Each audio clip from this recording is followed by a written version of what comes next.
singakanani nobekeze noma isithazami singakanani nobekeze yobekezela. Sanibonani, ugogo Mseleku lo okhulumayo. Niyamazi ke nani phela ugogo Mseleku. Cabanga nje ukuthi abaningi sebeyamazi noqalayo kumbona ugogo Mseleku. Ngiyacela ukuthi uma engena ekhasini lakhe acheke nje yonke into ayifisayo nayicabangayo, ngoba kusuke kukhona ozokuthola ongakwazi, ngoba ngesinye isikhathi kuba nezinto okungazazi empilweni ukuthi konje ngase kube konje makunje kwenziwa njani noma kwenzeka kanjani.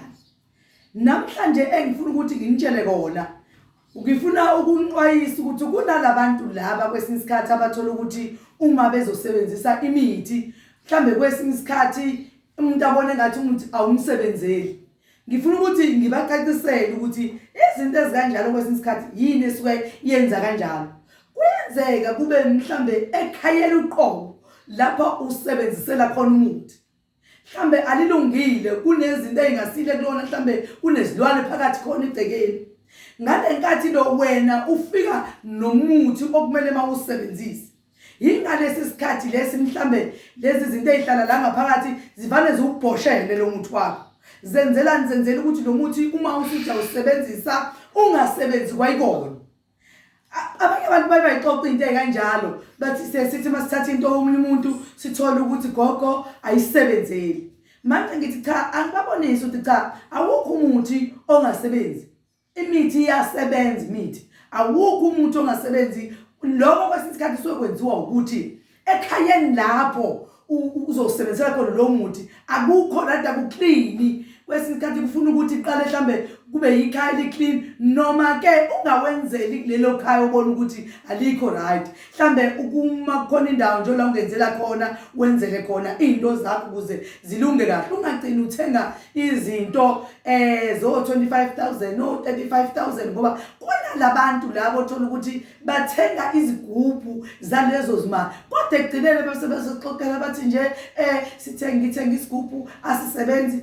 Awulizibuza ukuthi umuntu wangixoxela mina ngisenza isigubhu la ekhaya, mina ngenza izinto zenhlanhla emali ukube ube nemali kuvuleka inhlanhla.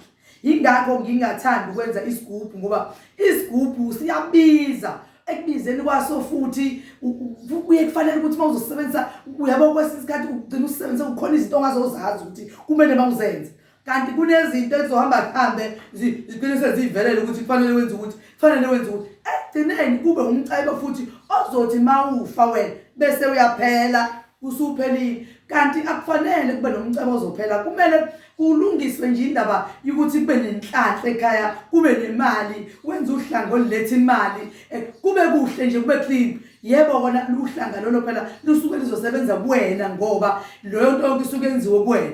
Ngesikhathi ke inhlanhla leyo yahlangana imali iza kuwena, ngoba yona isuke ivela izawulwe kuwena iyafakwa kuwena. Uyayibona lo isigubhu thina la ekhaya asisithandi ukusebenzisa, ngoba ekugcineni bagcina abantu bekhala bathi kugcina kufunakala izinto bekade umuntu engangitshelanga ngaso ekuqaleni. Cha, la kagogo Mseleku asisebenzisa isigubhu, siyakuvulela into zakho, sikhanyisele zikhanye into zakho ukwazi ukuthola imali. Sinohlanga nje olishisa ikhotha kulezi insuku kakhulu abantu njengoba bathe bekhathele indaba yokusebenzisa igubhu. So manje njengoba ke sisebenzisa lolo hlanga, sisebenzisa kade sikwenze senza nomuthi okwesindawo la ekhaya wenhlanhla yokuthi into zakho nje zivuleke zikhanye, uthi nje noma nawe uhlezi kade uhlushwa izinto beziyintoni nantoni uthola usuzu angisenalutho ngiyaphila. Abantu bayasizakala kagogo Mseleku, iningi into ugogo Mseleku abasiza ngayo. Uyayibona lona kube clean nje ekhaya, kube clean. Uyabona ngisho ukuthi mhlambe ngesinye isikhathi umuntu uthola ukuthi unemfuyo ekhaya, imfuyo yakhe ayandi, ithi mayandifi. Siyakwazi ukwandisela imfuyo yakhe mhlambe njengezimbuzi kakhulukazi. Imbuzi siyakwazi ukuzandisa imbuzi zakho. Unenkinga yembuzi, siyayihlanga imbuzi zakho, siyakwazi ukwenza umhlabelo esukhumisa imbuzi. Imbuzi zizale nje zingafebe. Zizale nje umsathe ziyazala nje imbuzi zakho. Ngesikhathi esincane usesidwele unesixayese yini inomkhumiso wembuzi. Ngoba abanye abantu ziyazala nje imbuzi zabo kodwa uthola ukuthi azandi ngendlela. Nazo ziyadinga ukulashwa. Even ngisho esibayeni ube nomuntu ozombela khona ozosekela imfuyo yakho. Ayikho into ebaluleke njengaleyo ngoba baningi nababukayo kuShuphu abanayo imfuyo. Ingakho ngithi namhlanje akukhulume nangemfuyo uqobo ukuthi sinawo umkhumiso wembuzi lapho ukwazi ukuthi uma ukhumisa imbuzi zakho zande ngokukhulu ukusheshsha uyithuke seyikhwela isibaya. Uyabo? Ayikho into ebaluleke njengaleyo.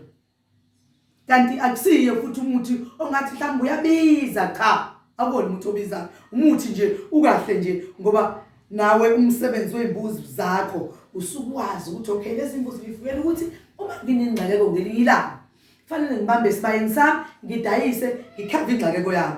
Uma nje nginenkinga noma ngabe ngivelelwe yini edinga imbuzi ngizoyidonsa esibayeni. Ingakho kubalekile ukuthi nazo zande esibayeni. Ingakho mina nje ngiyazithanda angihlukani nazo ngoba ngifuna ihlala ikhona okwenzela ukuthi nje noma ngabe kuthiwa unankinga nje vela lezi inkinga niyazazi nalezi ezivane zivele nje special ongakazi uyihlinzeka ukuthi uyilindele ongathi namhlanje ivale vele idinga imbuzi. Ingakho kubalekile ukuthi ube nemfuyo yandi imfuyo yakho. Uyabonga ukugumseleku njengalezi zinto engimtshele ngazo ngifuna nizazi nikwazi ukuthi umuntu abone ukuthi okay imfuyo kanti iyakwazi ukwandiswa yanda kalula kakhulu imfuyo.